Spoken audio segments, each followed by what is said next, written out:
السلام عليكم ورحمة الله وبركاته. ازيكم حبايبي؟ عاملين ايه؟ النهاردة هنقدم طبق جميل وشيق كده ممتاز.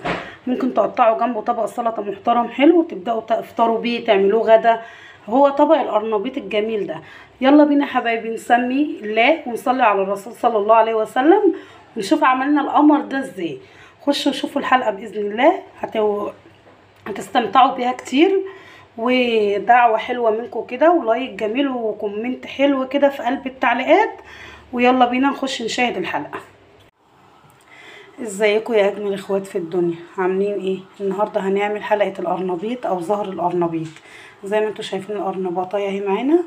هنروح نقطعها كده حلقات ونفرغها من بعض ونروح نحطها في مية بتغلي عليها كمون وخل ونبدأ نسلقها. وزي ما انتوا شايفين يا حبايبي حطينا ميه بتغلي وقطعنا القرنبيط وبدأ يتسلق اهو معانا زي ما انتوا شايفين على النار. وهنروح نجهز الخليط بتاعه.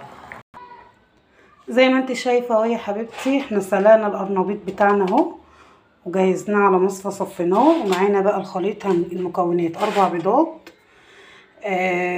دقيق يعني من ربع لنص كيلو على حسب الكميه اللي انت هتعمليها، التوم بتاعنا، قرن فلفل حراق حسب الرغبه. التوابل اللي هنستخدمها في الخليط بتاعتنا هي كمون، كزبره، توم باودر، ملح، كركم. غير كده لا.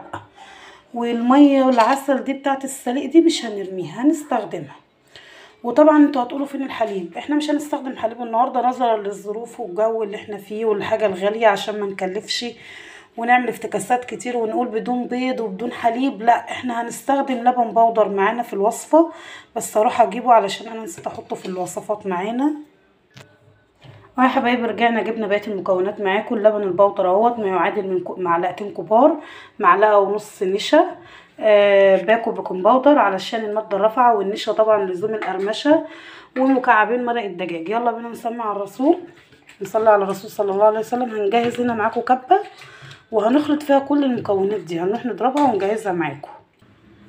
هنا يا حبايبي هنبدا ننزل باللبن البودر بتاعنا كده زي ما انتم شايفين، والنشا، وهنا هننزل بالثوم بتاعنا، بقرن الفلفل الحراق اللي هو حسب الرغبه، والتوابل بتاعتنا هي كلها هننزل بيها كده. هنا هننزل بالبيض، بس هنكسر بيضه كده عشان نختبرها ونشوفها كويسه ولا لا.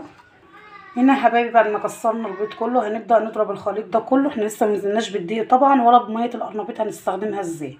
هنروح نضرب الخليط ونرجع تاني. هنا ضربنا الخليط اهو معاكم زي ما انتم شايفين لونه جميل ازاي.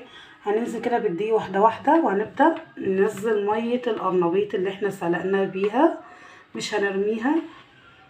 ونضرب الخليط معاكم برضك ليدينا قوام كويس. انزل بس حاول. هنا اهوت ميه القرنبيط، هنبدا كده بسم الله الرحمن الرحيم نحط منها كويسه. هنستخدمها طبعا مع اللبن البودر اللي احنا حاطينه، وهنروح نضرب الخليط بتاعنا. متنسوش طبعا يا حبايبي معاكم باكل بيكنج باودر دوت ماده حاجه اساسيه كده، مكون اساسي علشان يرفع معانا قوام القرنبيط في القليه. يا حبايبي زي ما انتم شايفين بسم الله الرحمن الرحيم معانا الخليط القمر بتاعنا اهو، اللي هنبدا نقلي بيه القرنبيط بتاعنا. هنروح نحضر طاسه فيها زيت على النار، وهنبدا نغمز القرنبيط في الخليط ده ونقليه. هنا يا حبايبي جهزنا زيت على النار اهوت. هنا على الخليط هناخد الزهره بتاعتنا هنغطسها كده بسم الله. شايفين الجمال؟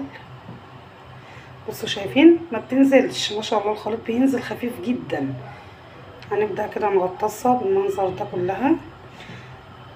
يا ريت بقى يا حبايبي تحطوا لي لايكي، اظن الخليط الجامد ده وغير مكلف استاهل عليه احلى لايكي. نبدا نصفيها كده كويس كويس، والزيت طبعا غزير جدا. بسم الله بالمنظر ده. لازم يكون الزيت سخن جدا زي ما انتم شايفين يا حبايبي. بصوا لونه بقى ذهبي وجميل ازاي.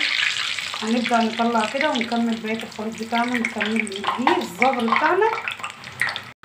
وزي ما انتم شايفين يا حبايبي خلصت القمر العسل ده معاكم، القرنبيط الجامد ده. والله ما شرب زيت خالص طبعا عشان انا حاطه له بيكنج باودر وحاطه له نشا. كل الحاجات دي ما بتخليش القرنبيط بتاعنا يشرب زيت. هنا هنبدأ نرصه معاكم هنا بالطريقة دي، رصة حلوة كده، طبق تقديم.